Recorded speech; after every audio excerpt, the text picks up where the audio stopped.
Halo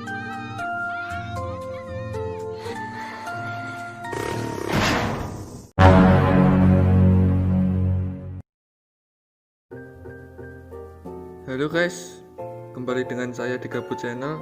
Kali ini saya akan merangkum sebuah film yang berjudul 700 Days Betelgeuse vs Police yang dirilis pada tahun 2008.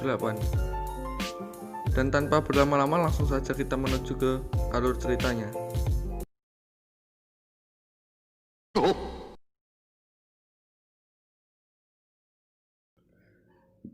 Di awal film memperlihatkan seorang remaja yang bernama Saijo yang sedang berangkat menuju sekolahnya. Namun, Saijo pun harus terkendala karena berkendara terlalu cepat, yang mengakibatnya dirinya pun harus terkena tilang. Kemudian, Saijo pun ngobrol dan bercerita kepada teman-temannya kalau dirinya terkena tilang. Saijo yang kesal pun mengatakan, siapa yang bisa pelan-pelan di turunan bukit itu? Teman-temannya yang tak terima pun memutuskan untuk balas dendam kepada Pak Polisi tersebut menggunakan sepeda karena tidak memerlukan SIM. Keesokan harinya, Saijo dan pasukannya pun bersiap untuk balas dendam. Saat mereka akan memulai aksinya,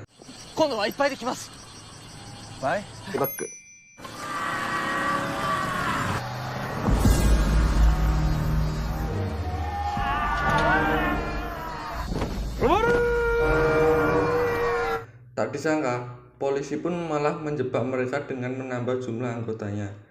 Dan alhasil, sebagian dari mereka pun tertangkap.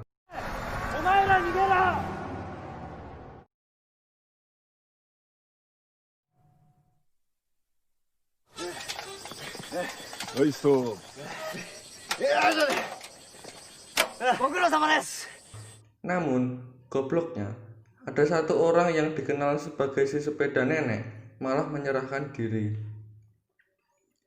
Saat mereka ditahan, datanglah seorang kepala sekolah yang memohon untuk kebebasan para siswanya kepada Pak Polisi. Setelah bebas, mereka pun pergi ke rumah Saijo untuk merencanakan kembali aksi balas dendamnya. Namun, kali ini, salah satu teman Saijo memberikan ide untuk balas dendam dengan berjalan kaki sambil membawa alat berat. Dan mereka pun membawa alat musik. Keesokan harinya, saat mereka memulai aksinya kembali, mereka pun malah ketakutan dan berlari kocar-kacir.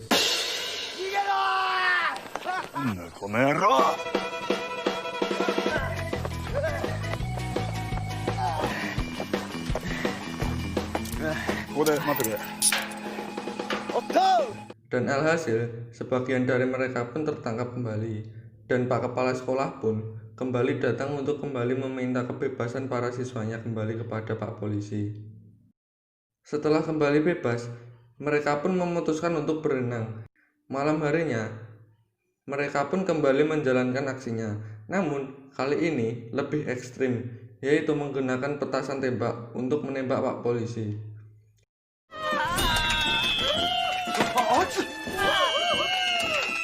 Dan mereka pun kembali ditangkap. Kemudian mereka pun kembali dibebaskan karena datangnya ibu si sepeda nenek. Keesokan harinya pun mereka kembali berkumpul untuk merencanakan kembali aksi balas dendamnya di sebuah kedai kopi. Setelah memesan kopi, Saijo pun memberikan ide balas dendam kali ini dengan cara meletakkan buku atau majalah dewasa di meja Pak Polisi.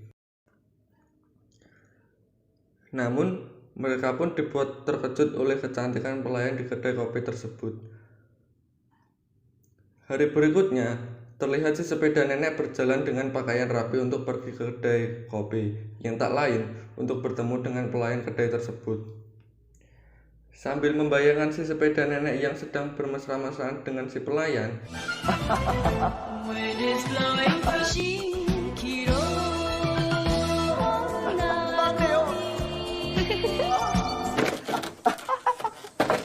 sesampainya di kedai, si sepeda nenek pun terkejut karena teman-temannya sudah terlebih dahulu sampai di sana.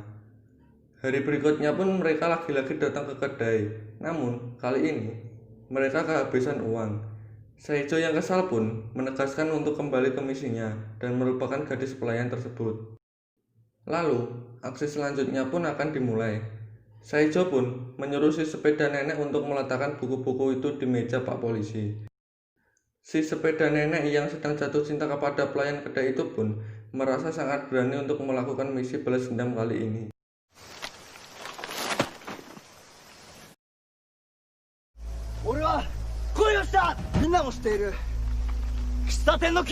Dan kegoblokan pun dimulai.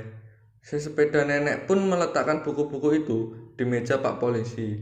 Dan parahnya lagi nih, dinding-dinding kantor pun ditempeli gambar-gambar gituan cuy. Lalu tiba-tiba si pelayan toko itu pun datang ke kantor polisi untuk mencari suaminya. Si sepeda nenek yang terkejut kalau orang yang dicintainya ternyata sudah punya suami pun hanya bisa terdiam. Namun, lebih parahnya lagi, suami si pelayan kedai itu pun ternyata adalah si bapak polisi dong. Tetapi, anehnya, si sepeda nenek tidak dihukum namun malah disuruh membaca buku-buku yang diletakkan di atas meja Pak Polisi.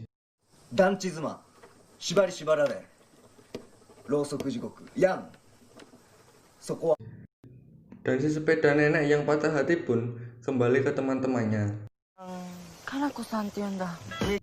Keesokan harinya, terlihat si sepeda nenek yang duduk di depan toko dengan temannya pun melihat si bapak polisi yang terlihat sedang menjemput gadis cantik.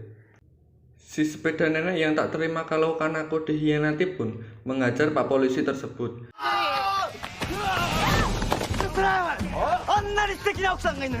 Namun, lebih parahnya lagi, gadis yang bersama Pak Polisi itu ternyata adiknya si Kanako atau adik istri Pak Polisi tersebut. Si sepeda nenek pun lari karena malu. Keesokan harinya, Pak Polisi yang sedang bertugas pun dikejutkan oleh anak kecil yang bilang kalau ada orang jatuh di taman. Sontak Pak Polisi pun langsung menuju ke taman. Tetapi, sesampainya di taman,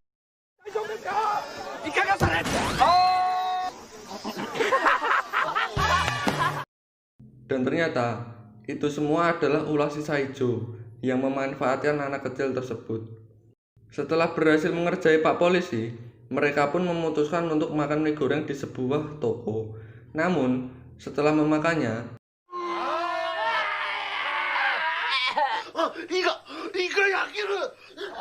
dan ternyata itu adalah ulah si bapak polisi. Esokan harinya di sekolahan terlihat Pak Kepala Sekolah pun mengumumkan kalau si bapak polisi akan bergabung di sekolahan tersebut untuk belajar berkendara yang benar. Namun, mereka pun kembali mengerjai Pak Polisi dengan menaruh lem di jok motor. Tapi, celana Pak Polisi pun tak menempel dengan jok motor. Dan ternyata ada dua motor yang satunya sudah dikasih lem oleh anak buahnya Saijo. Namun, nasib sial menimpa Saijo karena Saijo lah yang pertama harus mencoba berkendara.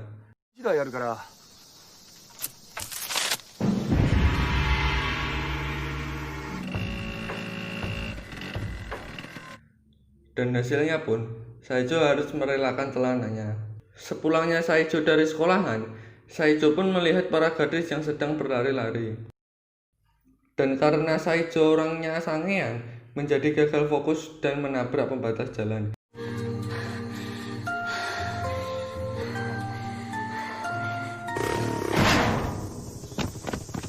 Yang mengakibatkan patah tulang kaki dan harus dirawat di rumah sakit. Saat teman-teman Saijo mengunjunginya, Saijo pun memohon kepada teman-temannya untuk mencuri kembang api untuknya. Namun, teman-temannya pun tidak ada satupun yang mau melakukan hal itu. Setelah semuanya pergi, dompet si sepeda nenek pun ternyata tertinggal di kamar Saijo. Saat kembali, si sepeda nenek pun tak sengaja mendengar percakapan Saijo dan Mika. Ternyata Tuh menyuruh teman-temannya mencuri kembang api supaya si Mika bisa melihat kembang api dan mau dioperasi supaya sembuh dari penyakitnya. Karena tempat pertunjukan kembang api sangat jauh. Kemudian si sepeda nenek pun memutuskan untuk mencuri kembang api untuk Saijo demi kesembuhan Mika.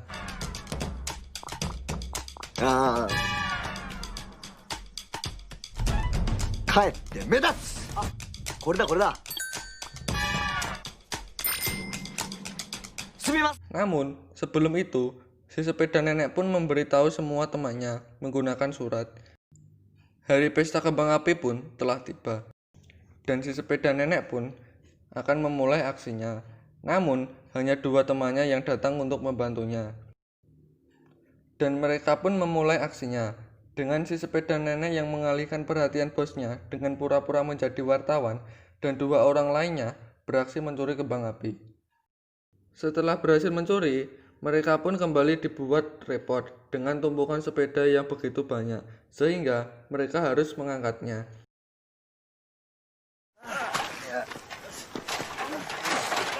Setelah berhasil mengangkatnya, tiba-tiba Pak Polisi pun datang dan menggeledah tas si sepeda nenek. Namun, tiba-tiba salah satu teman mereka membuat keributan yang bertujuan untuk mengalihkan perhatian Pak Polisi. Si sepeda nenek dan temannya pun langsung bergegas menuju tempat di dekat rumah sakit untuk menyalakan kembang api tersebut.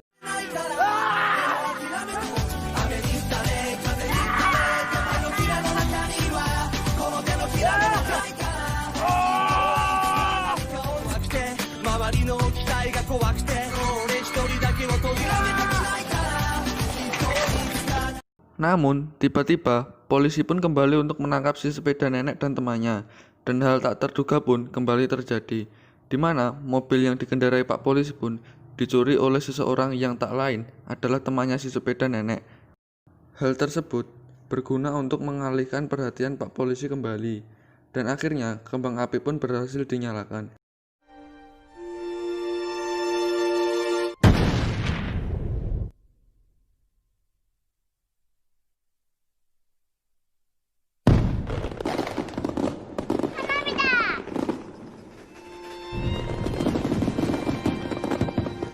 Mika yang melihatnya pun terlihat sangat senang.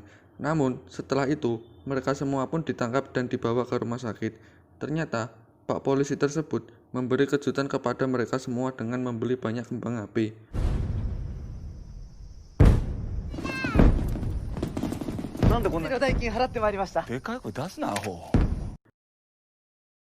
Dan mereka semua pun dibebaskan, dan film pun tamat.